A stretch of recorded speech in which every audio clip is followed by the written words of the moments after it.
ठोस अवस्था हो गया, ठोस की परिभाषा हो गया, ठोसों का वर्गीकरण हो गया, क्रिस्टल या चालक हो गया, हेनरी का नियम हो गया, मोलरता हो गया, मोललता हो गया, राउल्ट का नियम हो गया। अगर इन सभी टॉपिक्स को आप लोग याद कर लें तो आपको इस परीक्षा में कोई फेल नहीं कर सकता है। हेलो स्टूडेंट, आज की इस वीडियो में आप लोगों को बोर्ड एग्जाम के क्लास 12 के केमिस्ट्री सब्जेक्ट के सभी चैप्टर से 100 टॉपिक्स लेकर आया हूँ। सबसे महत्वपूर्ण टॉपिक्स लेकर आया हूँ। इसको अगर आप लोग पूरा देख ले रहे हैं, सभी टॉपिक्स को आप लोग पूरा याद कर ले रहे हैं या फिर पूरा दोहरा दे रहे हैं, तो आप लोगों को इस परीक्षा में 95 नंबर से कम नहीं आएगा, इससे अधिक आएगा, मैं गारंटी के साथ बोल रहा हूँ। तो इसीलिए आप लोग इस वीडियो को पूरा देखिए, सभी टॉपिक्स को देखिए कि कौन कौन टॉपिक्स महत्वपूर्ण है।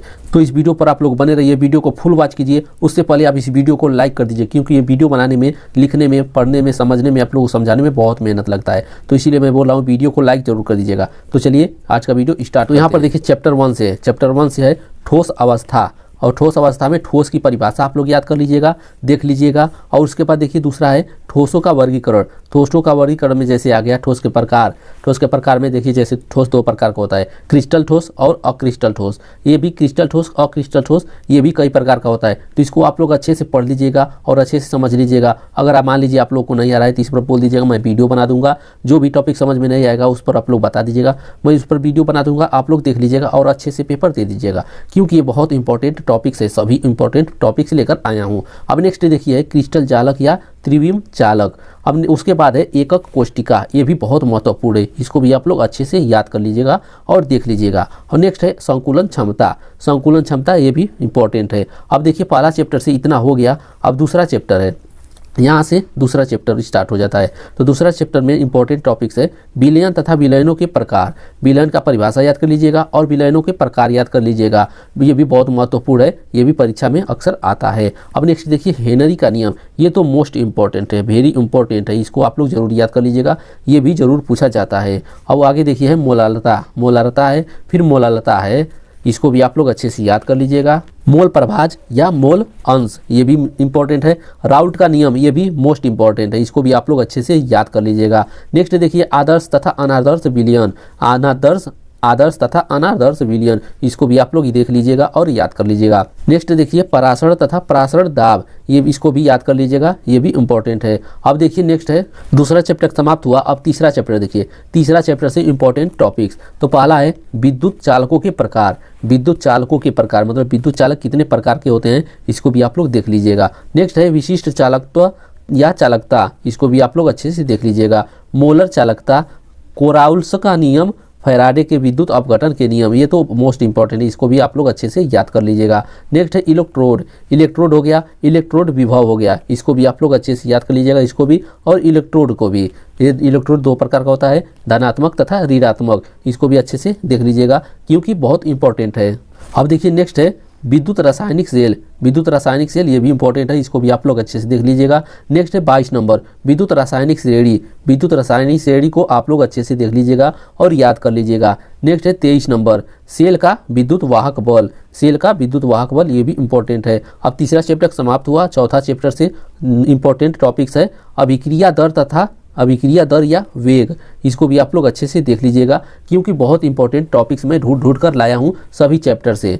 तो इसीलिए सभी टॉपिक्स को आप लोग अच्छे से याद कर लीजिएगा और परीक्षा अच्छे से दीजिएगा। देखिए नेक्स्ट है 25 नंबर वेग या दर व्यंजक। वेग या दर व्यंजक, ये भी इंपॉर्टेंट है। नेक्स्ट है अभिक्रिया कोटि ज्ञात करने की विधियाँ। अभिक्रिया कोटि ज्ञात करने की विधियाँ। नेक्स्ट है 27 नंबर अर्ध आयु काल शून्य कोटि की अभिक्रिया, ये दोनों तो मोस्ट इंपॉर्टेंट है, इसको आप लोग जरूर याद कर लीजिएगा क्योंकि ये बहुत इंपॉर्टेंट है, इसको आप लोग इस दोनों को अच्छे से याद कर लीजिएगा। नेक्स्ट है 29 नंबर प्रथम कोटि की अभिक्रिया।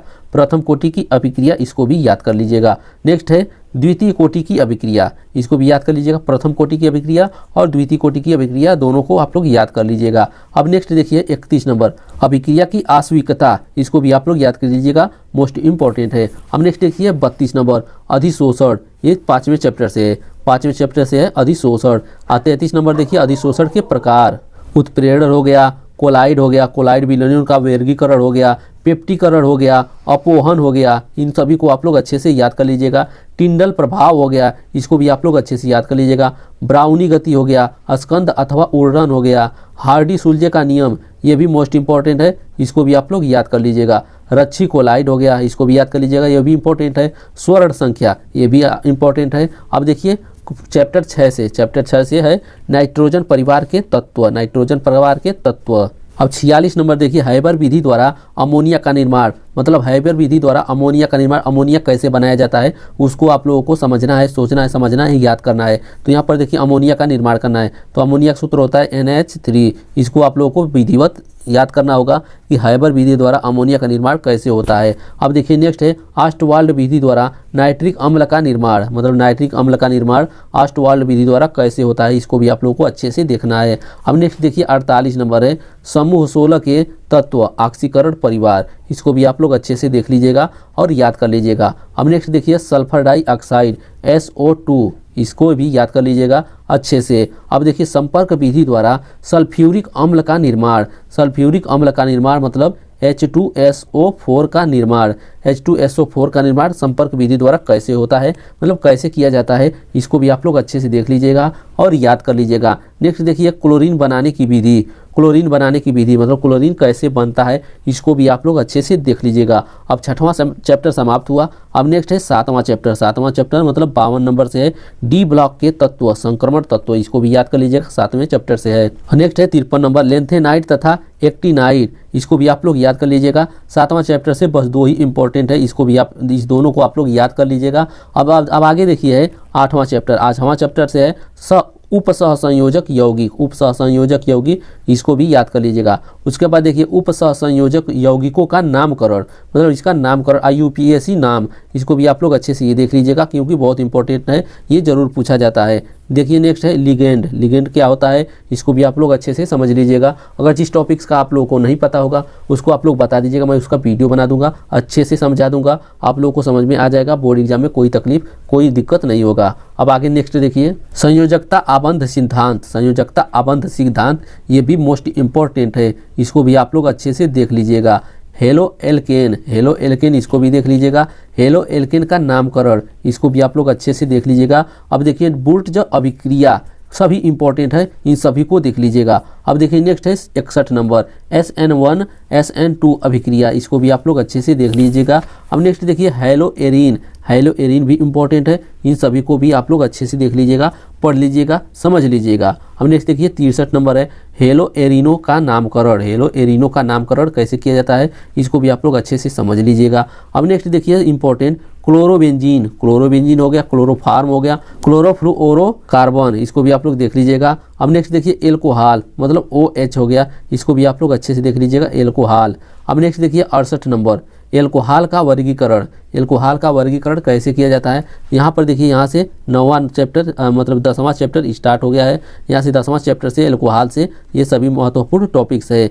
अब देखिए ये 59 नंबर प्राथमिक द्वितीयक एवं तृतीयक एल्कोहल में विभेद, इसको भी आप लोग अच्छे से याद कर लीजिएगा। अब नेक्स्ट देखिए 70 नंबर एथिल एल्कोहल या एथेनॉल, एथिल एल्कोहल या एथेनॉल C2H5OH, इसके बारे में पूछा गया है, इसको आप लोग अच्छे से याद कर लीजिएगा। उसके बाद देखिए फिनॉल, फिनॉल का सूत्र होता है C6H5OH, इसको भी आप लोग अच्छे से देख लीजिएगा और समझ लीजिएगा क्योंकि ये बहुत इंपॉर्टेंट है। फिनॉल का वर्गीकरण, फिनॉल का वर्गीकरण कैसे होता है, इसको भी आप लोग अच्छे से देख लीजिएगा। 73 नंबर है फिनॉल के निर्माण की विधियाँ, मतलब फिनॉल का निर्माण कैसे किया जाता है, इसकी विधियाँ लिखना है। नेक्स्ट देखिए 74 नंबर ईथर तथा ईथरों का वर्गीकरण, ईथर तथा ईथरों का वर्गीकरण, इसको भी आप लोग अच्छे से देख लीजिएगा। फिर उसके बाद देखिए ईथर का नामकरण, ईथरों के निर्माण की विधियाँ कैसे किया जाता है, इसको भी आप लोग अच्छे से देख लीजिएगा। उसके बाद देखिए डाई एथिल ईथर बनाने की विधि, डाई एथिल ईथर बनाने की विधि कैसे है, इसको भी आप लोग अच्छे से देख लीजिएगा। अब देखिए यहाँ से 11 चैप्टर स्टार्ट होता है, यहाँ से इस चैप्टर नंबर 11 स्टार्ट होता है। एल्डिहाइड, चैप्टर 11 से महत्वपूर्ण टॉपिक्स लिया गया है एल्डिहाइड, इसको भी आप लोग देख लीजिएगा एल्डिहाइड के बारे में। अब नेक्स्ट देखिए एल्डिहाइड एवं कीटोन का नामकरण, और उसके बाद है कार्बोसिलिक अम्ल, कार्बोसिलिक अम्ल, कार्बोसिलिक अम्ल का वर्गीकरण, कार्बोसिलिक अम्ल का नामकरण, इसका भी सभी को आप लोग याद कर लीजिएगा। स्मिथ अभिक्रिया क्या होता है, नाइट्रो यौगिक क्या होता है, फार्मिक अम्ल क्या होता है, नाइट्रोबेंजीन क्या होता है, इन सभी को आप लोग अच्छे से याद कर लीजिएगा और देख लीजिएगा क्योंकि बहुत महत्वपूर्ण है। अब यहाँ से देखिए चैप्टर नंबर 12 से लिया गया है, चैप्टर नंबर 12 से महत्वपूर्ण टॉपिक्स को लिखा गया है। तो यहाँ पर देखिए चैप्टर नंबर 12 से है एथिल एमीन बनाने की विधि, मतलब एथिल एमीन कैसे बनता है। एथिल एमीन का सूत्र होता है C2H5NH2, इसको आप लोग याद कर लीजिएगा, समझ लीजिएगा कि कैसे बनता है, अच्छे से समझ लीजिएगा। अब उसके बाद देखिए नेक्स्ट है diazonium lover, diazonium lover chapter 12 से लिया गया है। अब उसके बाद आता है चैप्टर नंबर 13, चैप्टर नंबर 13 से लिया गया है कार्बोहाइड्रेट, कार्बोहाइड्रेट के बारे में याद कर लीजिएगा। मालिश परीक्षण, इसको भी याद कर लीजिएगा। डाइसैकेराइड, पॉलीसैकेराइड, सेलुलोज क्या होता है, एमिनो अम्ल क्या होता है, प्रोटीन क्या होता है, डीएनए क्या होता है, आरएनए क्या होता है, इसको आप लोग सभी से को आप लोग अच्छे से याद कर लीजिएगा। उसके बाद देखिए नेक्स्ट है एंजाइम। उसके बाद नेक्स्ट देखिए विटामिन, विटामिन के बारे में मतलब vitamin A, vitamin B, vitamin C, सभी विटामिन के बारे में मतलब विटामिन ए की कमी से क्या होता है, विटामिन बी की कमी से क्या होता है, इन सभी को आप लोग अच्छे से याद कर लीजिएगा, क्योंकि ये विटामिन बहुत महत्वपूर्ण है, इसको आप अच्छे से आप लोग याद कर लीजिएगा पूरा। अब देखिए 99 नंबर है न्यूक्लिक अम्ल, न्यूक्लिक अम्ल क्या होता है, इसको आप लोग अच्छे से याद कर लीजिएगा। फिर देखिए 100 नंबर है, लास्ट है डीएनए फिंगरप्रिंटिंग, डीएनए फिंगरप्रिंटिंग क्या होता है, इसको भी आप लोग अच्छे से याद कर लीजिएगा, क्योंकि बहुत महत्वपूर्ण है। तो इस प्रकार से मैंने केमिस्ट्री के सभी चैप्टर से 100 महत्वपूर्ण टॉपिक्स को बता दिया है। इन सभी टॉपिक्स को अगर आप लोग सभी टॉपिक्स को याद कर ले रहे हैं, सभी टॉपिक्स को आप लोग बस एक बार देख रहे हैं, दोहरा दे रहे हैं, तो आप लोग परीक्षा में 90-95 प्लस नंबर आराम से लेकर आएंगे, कोई नहीं रोक सकता है। 95 प्लस नंबर, इसीलिए इस सभी को आप लोग अच्छे से देख लीजिएगा। और जो टॉपिक समझ में नहीं आएगा आप लोग कमेंट कर दीजिएगा, मैं उस पर वीडियो बना दूंगा, आप लोग अच्छे से देख लीजिएगा और परीक्षा अच्छे से दीजिएगा। तो आज के लिए बस इतना ही, मिलते हैं नेक्स्ट वीडियो में, धन्यवाद।